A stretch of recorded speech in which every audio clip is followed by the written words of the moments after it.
Welcome.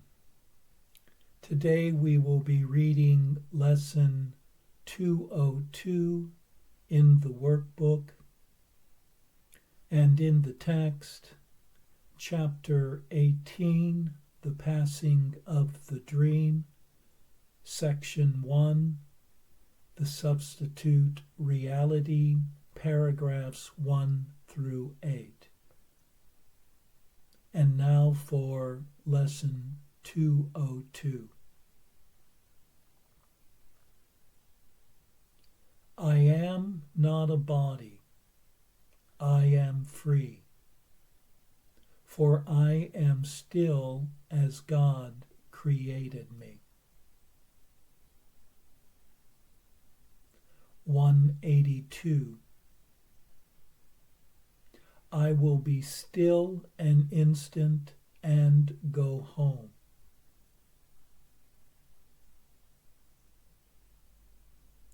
Why would I choose to stay an instant more where I do not belong, when God Himself has given me His voice to call me home?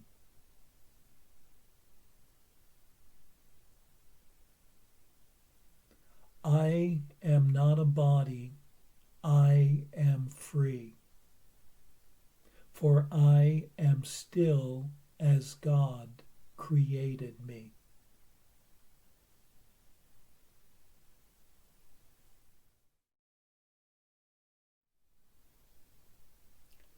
We start and end the day with the words, I am not a body, I am free, for I am still as God created me. For what everlasting reality created cannot be undone or replaced. For only illusions can be undone. Today's review idea is, I will be still an instant and go home, which one repeats as often as possible throughout the day, using it in response to any form of temptation. For in stillness and silence is a world of illusion left behind, and eternity revealed. Let all private thoughts and vain imaginings fall away to one side. In the face of idle thoughts, choose instead, I will be still an instant and go home. And let the teacher of truth instruct one what to say, what to do, and what to think.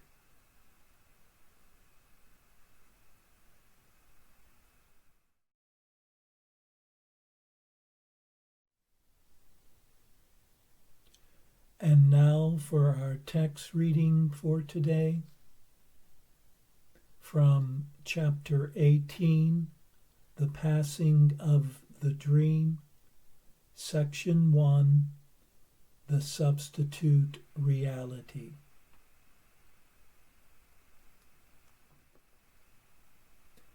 To substitute is to accept instead. If you would but consider exactly what this entails, you would perceive at once how much at variance this is with the goal the Holy Spirit has given you. and would accomplish for you. To substitute is to choose between, renouncing one aspect of the sonship in favor of the other. For this special purpose, one is judged more valuable, and the other is replaced by him. The relationship in which the substitution occurred is thus fragmented, and its purpose split accordingly. To fragment is to exclude, and substitution is the strongest defense the ego has for separation. The Holy Spirit never uses substitutes. Where the ego perceives one person as a replacement for another, the Holy Spirit sees them joined and indivisible. He does not judge between them, knowing they are one.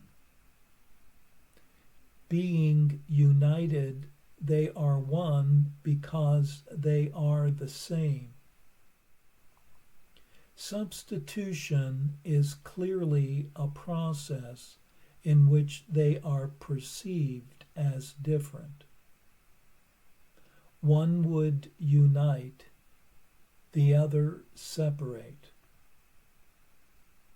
Nothing can come between what God has joined and what the Holy Spirit sees as one. But everything seems to come between the fragmented relationships the ego sponsors to destroy. The one emotion in which substitution is impossible is love. Fear involves substitution by definition, for it is love's replacement. Fear is both a fragmented and fragmenting emotion. It seems to take many forms, and each one seems to require a different form of acting out for satisfaction.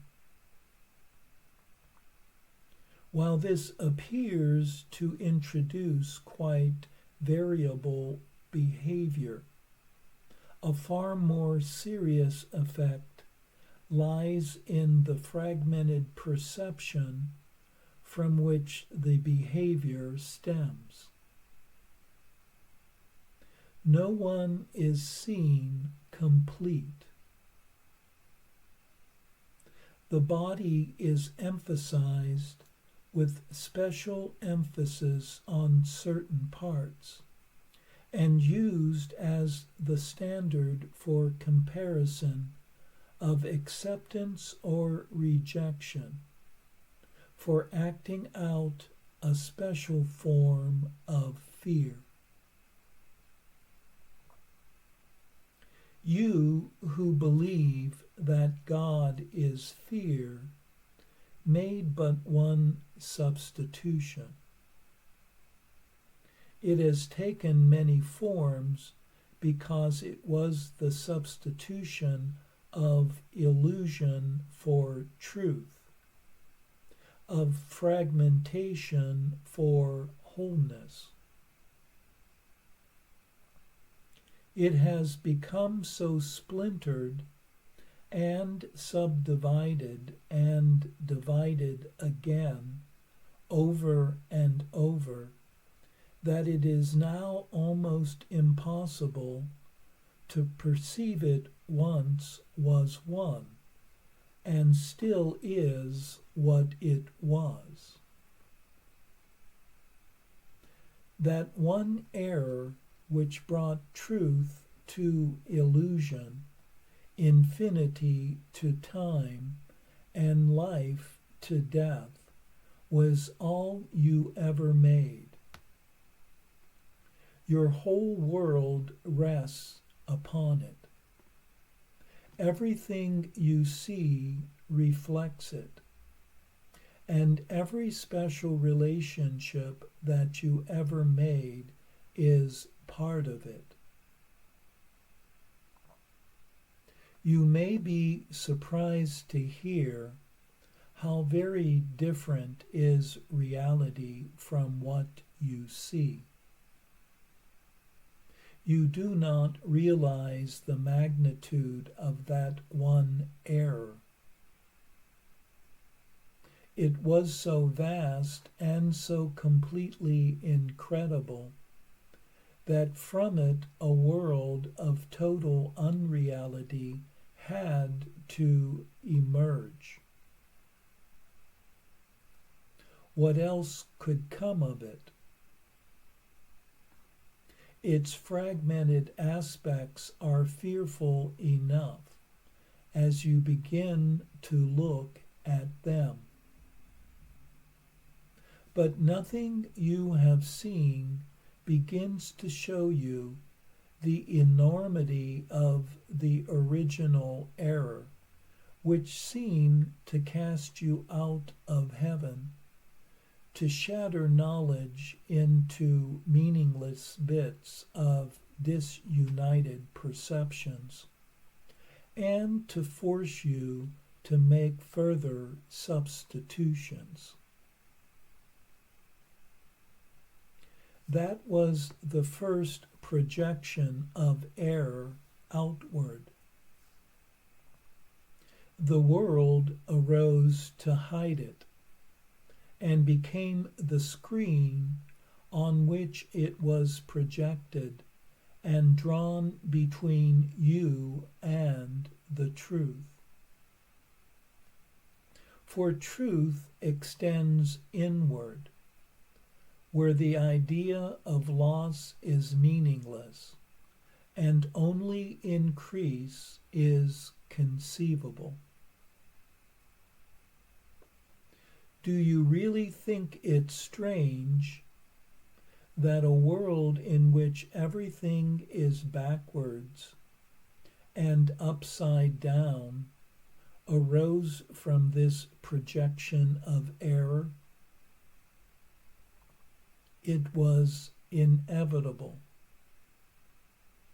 For truth brought to this could only remain within in quiet, and take no part in all the mad projection by which this world was made. Call it not sin, but madness, for such it was, and so it still remains. Invest it not with guilt, for guilt implies it was accomplished in reality. And above all, be not afraid of it.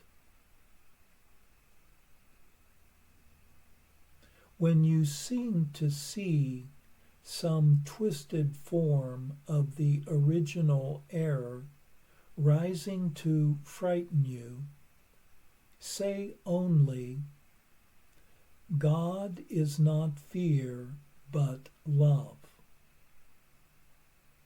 and it will disappear. The truth will save you.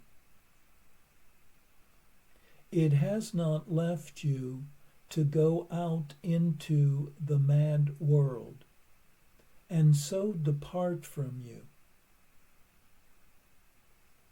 Inward is sanity. Insanity is outside you. You but believe it is the other way, that truth is outside and error and guilt within.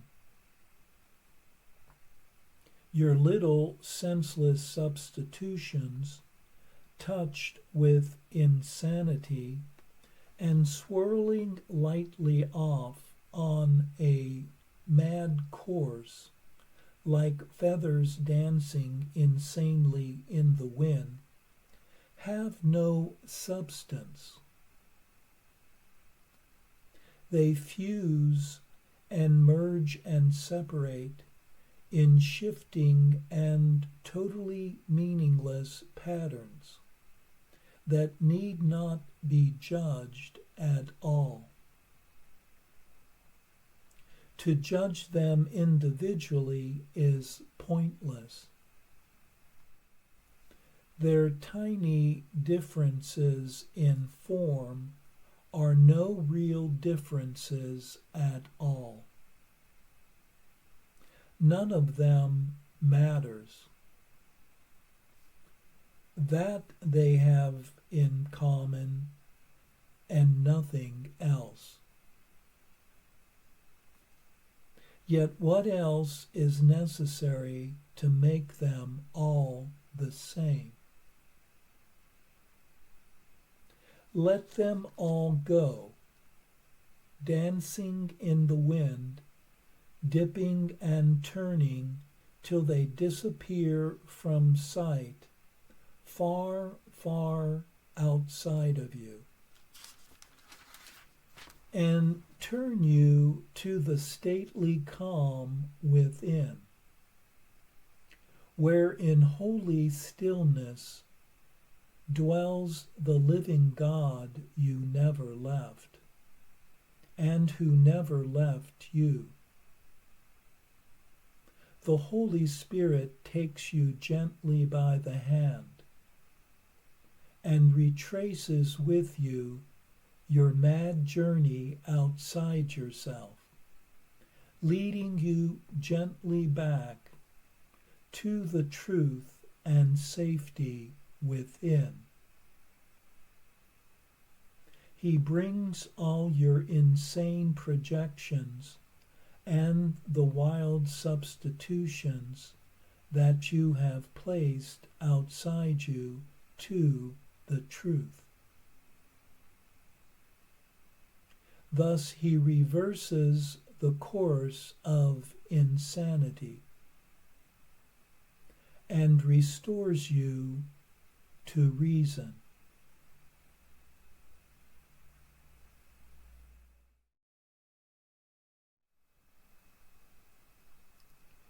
We are told in this section that inward is sanity and outside is insanity. The Holy Spirit seeks to take one on an inward journey, retracing the steps that led up to the separation, and then beyond it to the unity and oneness that still remain. Outside oneself is the mad world of a projected separation. In substituting illusion for truth, the ego made a virtual reality that fragments and excludes, and makes it appear that one was thrown out of heaven into a world filled with special relationships. The Holy Spirit does not substitute because it sees everything as united.